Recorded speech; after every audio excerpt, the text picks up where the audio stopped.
When I moved into my dorm at the start of sophomore year, I didn't expect anything special. Just another standard issue cinder block room with a half-broken radiator and a view of the dumpster. But I was glad to be back on campus after a messy summer at home, and I liked the idea of a fresh start. My last roommate had transferred to another school, so I was getting a new one, though he hadn't arrived yet. That first day, I spent a few hours unpacking, trying to make the place feel like mine. Posters, desk lamp, cheap rug, the usual stuff. At some point, I noticed the closet door didn't shut all the way. I opened it to investigate and spotted something wedged between the top shelf and the back wall. A beat-up notebook with duct tape along the spine, like someone had really not wanted to throw it away. It was dusty, curled at the corners, and had no name, just a black pen scrawl across the cover. For when I forget. I should have left it alone. I know that, but the curiosity was stronger. I took it down, sat cross-legged on my bare mattress, and flipped to the first page. The handwriting was messy, but not unreadable. More like the person had written fast, like they couldn't get it all out fast enough. I'm writing this in the dark, in the corner of this stupid room, because I can't talk to anyone about it. Not really. Not without sounding crazy. I know how this is gonna sound. But he looked at me again today. That look. Like he wanted to say something but couldn't. Or wouldn't. I wish I knew what he was thinking. Or if I'm just imagining everything.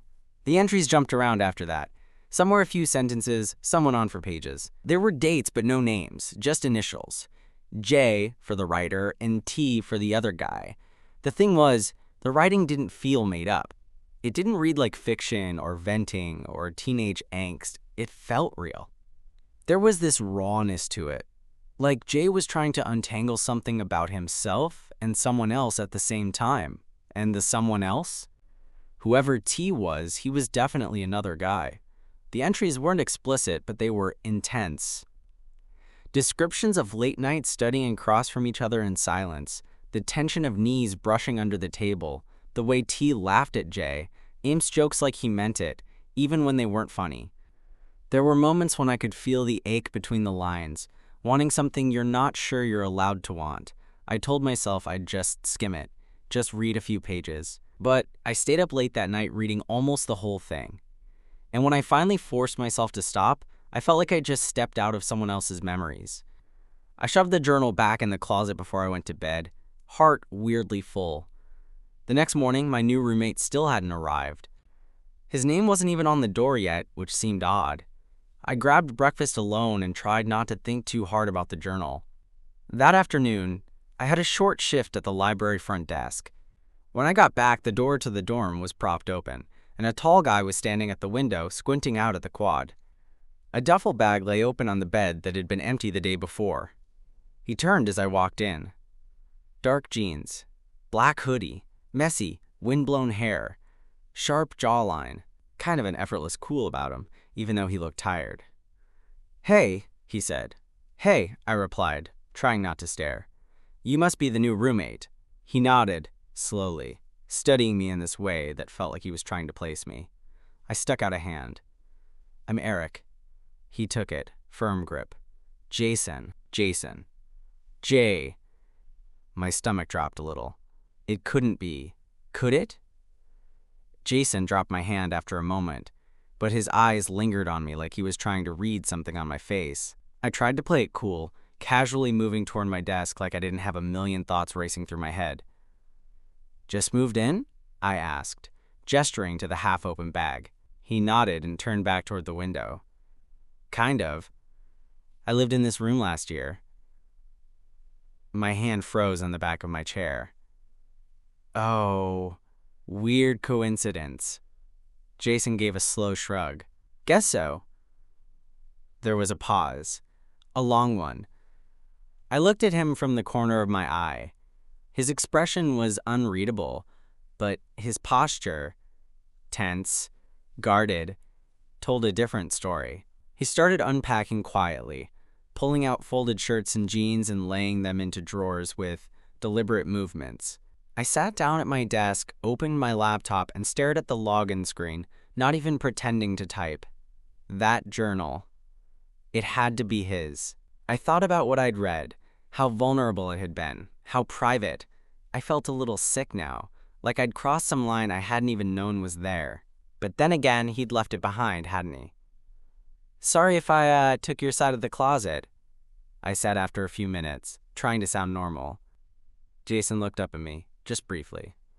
"Nah, I don't care." "Cool." More silence, the kind that stretched between people who weren't sure how to talk to each other yet. I kept thinking he was going to say something else, but he didn't. Just kept unpacking, folding things with careful precision. Eventually, he pulled out a framed photo and set it on his nightstand.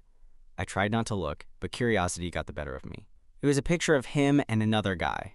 Light brown hair, leaning into him, both of them grinning like idiots. The guy from the journal? T? "Friend?" I asked casually.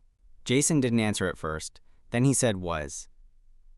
I didn't push. I could feel the tension under those two words, and the way his shoulders hunched slightly, like he regretted even saying that much.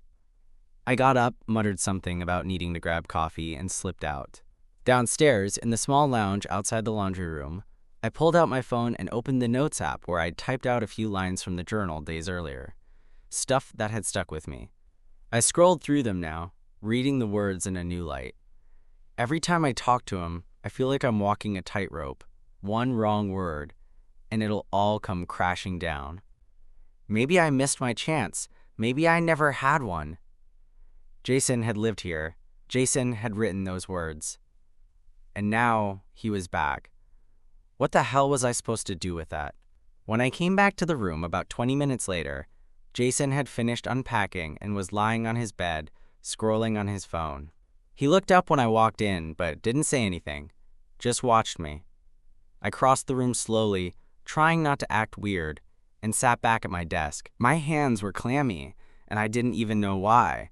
I hadn't done anything wrong, except read a journal that wasn't mine, and now live with the guy who wrote it. And here was the real kicker. I didn't want to give it back. Not yet. Not because I wanted to keep a secret over his head, but because I wanted to understand more. I wanted to know what had happened, who T was, and why the journal had been hidden, then abandoned. That night, Jason didn't say much. He showered, got into bed, and pulled the covers over his head like he wanted to disappear. I lay awake for a while after that, staring at the ceiling, the journal now safely stashed at the bottom of my drawer, buried under some notebooks. I didn't sleep much, and when I did, I dreamed of words written in shaky ink, and a pair of unreadable brown eyes watching me from across the room. By the end of the week, Jason and I had settled into something that looked like a routine. We didn't talk much. We'd nod in acknowledgement when we crossed paths, him coming back from class, me heading to the dining hall. But it was stiff. Civil, not warm, the kind of polite distance that made it feel like we were sharing a hotel room, not living together. But I watched him. Not in a creepy way, not intentionally, just observed. He had this stillness about him, like he was always holding something back. He barely touched his phone, except to check the time. He didn't FaceTime anyone. He never played music out loud. At night, he slept curled away from the window, hoodie pulled over his head, even when the room was hot. He didn't talk in his sleep, but one night I heard him sigh, soft, drawn out, like he was sinking underwater. The journal was still hidden under my notebooks. I hadn't opened it again since the night he moved in, but it was there, always on my mind, like a book I wasn't ready to finish. Then came Friday night. I'd stayed in, too drained from midterms to do anything social. Jason was out when I got back from the library, and I assumed he'd be gone all night. I ordered takeout, watched a dumb movie on my laptop, and climbed into bed early, but around 11:30, the door creaked open. Jason stepped in slowly, like he wasn't sure he belonged. His hoodie was down, and his hair was windblown like he'd been walking for hours. He looked different, not drunk, just worn out. He didn't say anything as he walked past me and started rummaging through his backpack. I turned off my screen, casting the room into semi-darkness, and just lay there, pretending not to notice the tension bleeding into the air. Then I made a mistake. I sat up and said, "Rough night?" Jason froze, his hand still inside his backpack. For a second, I thought he hadn't heard me. Then he stood upright, slowly, and turned toward me. His face was blank. Not annoyed, not angry.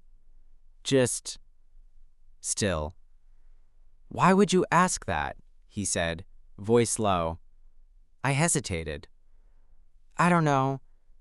Just—" He cut me off. "You don't know me."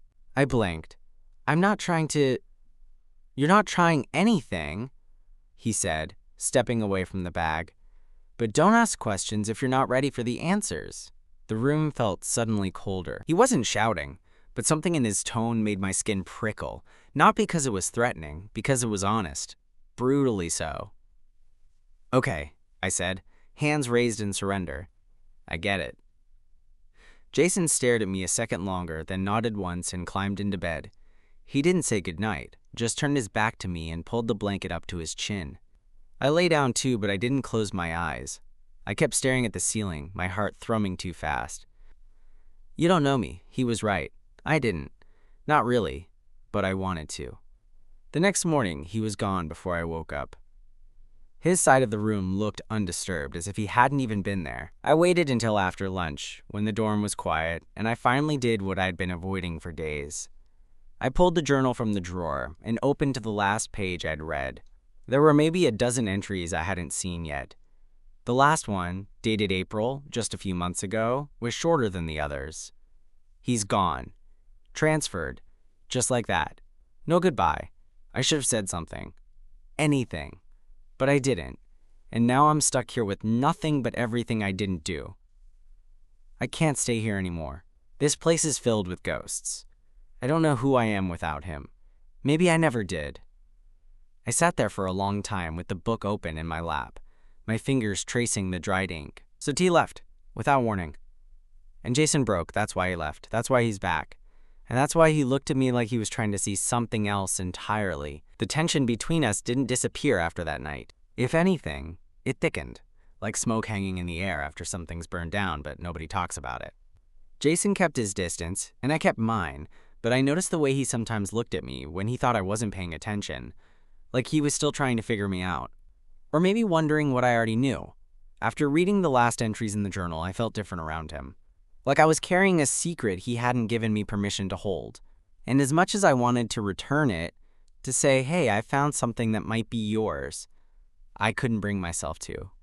Because once I gave it back, he'd know I'd read it. And I didn't want to hurt him. Or scare him off. He didn't seem like the kind of guy who dealt well with being seen too clearly. The next weekend, it rained hard. Those long, relentless campus rainstorms that made everything smell like wet leaves and stale coffee. My plans got canceled, and I ended up stuck inside most of Saturday. Jason was in and out of the room all day, quiet as ever. At one point, we both reached for the communal Brita at the same time in the kitchen downstairs. Our fingers brushed. He didn't flinch, but he also didn't look at me. That night, I stayed up late doing laundry. The basement of our dorm was creepy at night, half lit with exposed pipes and a constant hum from the machines. I figured I'd have the place to myself. I didn't. When I pushed through the heavy door, Jason was already down there, sitting on the folding table, scrolling through his phone. His laundry sat forgotten in a basket beside him. I hesitated. "Didn't know you were here." He looked up. "Yeah, couldn't sleep." I nodded and made my way to a dryer, tossing in damp clothes. The silence stretched between us like a tightrope. "You ever feel like you don't belong anywhere?" he asked suddenly. I paused. Sometimes." Jason set his phone down beside him, then leaned forward, elbows on knees. I used to think I had it all figured out.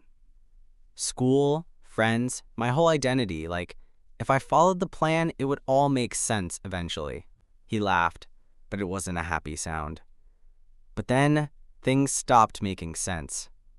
I didn't answer. I didn't know what to say. He glanced over at me. "You ever fall for someone who didn't know what to do with you?" The question caught me off guard, not just because he asked it, but because of how he said it. There wasn't any edge to his voice, just tiredness. "Yeah," I said quietly, "I have." Jason studied me for a beat, like he was trying to decide something. "You ever tell them?" "No," I said. I didn't want to ruin it.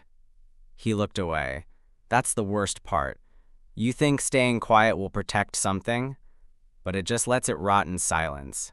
His voice cracked a little on that last word, and something inside me tightened. I wanted to go to him, to sit on the table beside him, and just let the silence be enough. But I didn't move. He stood abruptly, grabbing his basket. "Sorry, I shouldn't dump this on you." "You're not," I said quickly, but he was already walking toward the stairs. He paused at the door. "I lived in this room last year," he said without turning around, "with someone, a guy." My breath caught. "He didn't know," Jason added. Or maybe he did, and just didn't want to deal with it. "Jason," I started, but he shook his head. "It doesn't matter. It's done." And then he was gone, the door swinging shut behind him. I sat there, heart hammering, staring at the machine's countdown ticking away. I didn't know what this was between us, or what it could be. But for the first time since he moved in, I realized something. He wasn't the only one holding a secret. The next few days after our talk in the laundry room were different, not dramatically, but noticeably. Jason didn't retreat like I thought he might. If anything, he started lingering more. He'd stick around the dorm during the afternoons instead of disappearing like he usually did. We'd exchange more than just casual nods. Sometimes he'd ask what I was working on. Other times he'd just sit across from me at the shared desk space and pretend to read while occasionally glancing up like he was waiting for me to say something. I didn't push. I figured if he was inching forward, I didn't need to pull. Then one night I was halfway through a paper when I noticed him lying on his bed, headphones in, eyes closed. He looked peaceful, relaxed even. It was the first time I'd seen him like that, unguarded. And I couldn't help but look at him and think of all those journal entries. The ones where he'd written about the boy across the room, about the not-quite touches and unfinished sentences, about wanting something and fearing what it would do to ask for it. I wondered if he saw me that way now. A little after midnight, I shut my laptop and stretched. Jason cracked an eye open, one earbud dangling out. "You done?" "Yeah," I said. "You?" He shrugged. Wasn't really doing anything, just zoning out. I nodded, unsure what to say next. Then he asked, "Want to get some air?" That surprised me. Jason never initiated things. "Yeah," I said quickly, standing up before he could change his mind. "Let's go." We ended up walking down to the campus quad. It was cold, but not unbearably so. One of those crisp fall nights where the wind carried more memory than bite. We didn't say much at first. Just walked side by side, hands in our jacket pockets, the night quiet around us. Finally, he said, "I left in the spring because I couldn't take it anymore. The feelings, the silence, the not knowing." I glanced at him, and when he transferred, Jason continued, "I felt like I'd been erased, like all of it meant nothing." He stopped walking and looked at me. But it did mean something. To me. And I still don't know what to do with that. "I think you're doing fine," I said. "Talking to someone about it, even a little. That's something." He looked down, a faint smile tugging at his mouth. "Yeah, I guess." We kept walking. When we reached a quiet corner of the quad near a row of benches, he sat down. I followed. He leaned back, looking up at the sky. "You know what's weird?" he said. "I used to come out here with him sometimes. Tea. We'd sit on this exact bench. Late at night. We never talked about anything real, but it felt safe. I didn't know what to say, so I just nodded. Jason turned to look at me. "You're different." "Different how?" "I don't know," he said. "You listen. You don't try to fix things. You just let me be." "I've had a lot of practice," I said, smiling faintly. "Being someone people talk to. That's a good skill," he said. "Also kind of dangerous." "Why?" He tilted his head. "Because it makes people want to say things they probably shouldn't." My chest tightened a little at that. Then, after a pause, Jason added, "I never thought I'd be back in this room. I thought I left that version of me here. But you, being here now, it's like the room's different." "Maybe it is," I said. He looked at me, and for a long moment neither of us said a word. The air felt charged. Not heavy, but full, like we were standing on the edge of something that hadn't been named yet. Then he leaned forward, resting his elbows on his knees again. "There's something I should probably tell you." I held my breath, but instead of finishing the thought, he said, "Actually, never mind." "Jason." He shook his head, then stood. "It's late." And just like that, the moment passed. But I couldn't shake the feeling that it would come back. The next morning, Jason was already gone when I woke up. That wasn't unusual, but it stung a little more now. After the night we'd had, the way things almost tipped into something more, I thought maybe, I don't know, that we were past the disappearing act. I kept myself busy. I went to class, hit the gym, even cleaned the disaster area under my bed. But every time I found my thoughts drifting, they drifted back to him. And to that damn journal I still hadn't returned. By late afternoon, I gave up trying to focus and pulled it out again. This time, I flipped not to the end, but somewhere in the middle, hoping to find something I missed. There, buried between the pages, was a loose sheet of notebook paper I hadn't seen before. It had been folded in quarters, probably slipped in after the journal was already full. Unfolding it carefully, I found a single entry, dated the day before T left. I don't know if I'm brave enough to say it. Maybe that's the point. Maybe the bravest thing I can do is leave this here. I hope he finds it. I hope it makes sense. I hope it's not too late. And below that, in slightly neater handwriting, T. I loved you. I didn't know how to tell you. But I did. I do, even if you're gone by the time you see this. My heart thudded. My palms were sweating. It was like holding a confession that had been frozen in time. Like Jason had tried to speak but couldn't, so he wrote it instead, hoping somehow it would reach the right person. Only T had never seen it. But I had. I knew I should have felt guilty. And I did. But mostly I felt the weight of something that didn't belong to me, slowly becoming mine.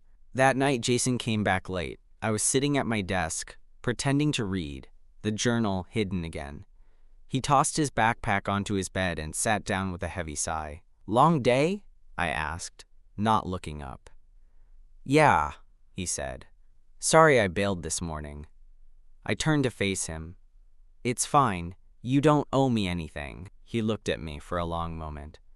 "I think I do," I swallowed. "Why?" "Because I'm not just here for the classes or a fresh start," he said. "I came back for closure. I thought that meant finishing what I started last year, but I think I needed to meet someone who'd remind me it wasn't all just a mess in my head." My heart skipped. "You mean me?" Jason gave a soft laugh. "I'm not good at this. Talking. Feelings. You're doing okay." He looked at me then, really looked. "You ever want something but tell yourself you're not allowed to have it?" "All the time." He nodded slowly. I kept hoping if I buried it deep enough, it'd go away. The feelings, the guilt. But coming back here, meeting you, it's like it all came rushing back. Not about him, about me. Who I was, who I could be. The air was heavy again, but it wasn't uncomfortable. It was full of something waiting to happen. Then he said, quietly, "You read it, didn't you?" I froze. He nodded toward the desk. "The journal." I opened my mouth, but nothing came out. "I saw it," he added. "Yesterday, the edge sticking out of your drawer." "Shit." "I wasn't going to bring it up," he said. "But now that we're here," I reached into the drawer and gently placed the journal on my bed. "I didn't mean to pry. I found it in the closet when I moved in.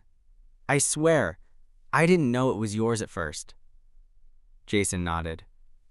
"But when you did, I still read it," I admitted. "I'm sorry. I know I shouldn't have." He didn't speak right away. Then, "It's okay. I left it there for a reason. Part of me hoped someone would read it, even if it wasn't him." I looked at him. "You mean you wanted to be found?" "I wanted to stop hiding." He stood and took a step closer. "I'm tired of running away from what I feel. And right now, I feel like maybe, if you're okay with it, I could stop running." The words hung between us. And I said, You're not the only one who's tired. We stood there, 2 feet apart, both of us waiting. Then Jason leaned in, slowly like he wasn't sure it was allowed, and I met him halfway. The kiss was soft, careful, like neither of us wanted to scare the moment away. Jason's hand hovered for a second before settling gently on my side, grounding himself. My own heart was hammering, not from nerves exactly, but from that deep, buzzing certainty that this was real, that whatever had been slowly building between us was finally stepping out of the shadows. When we pulled apart, he didn't move away. He just looked at me. Really looked, his eyes searching mine like he was trying to memorize the expression on my face. "You okay?" he asked. "Yeah," I said, voice barely above a whisper. "You?"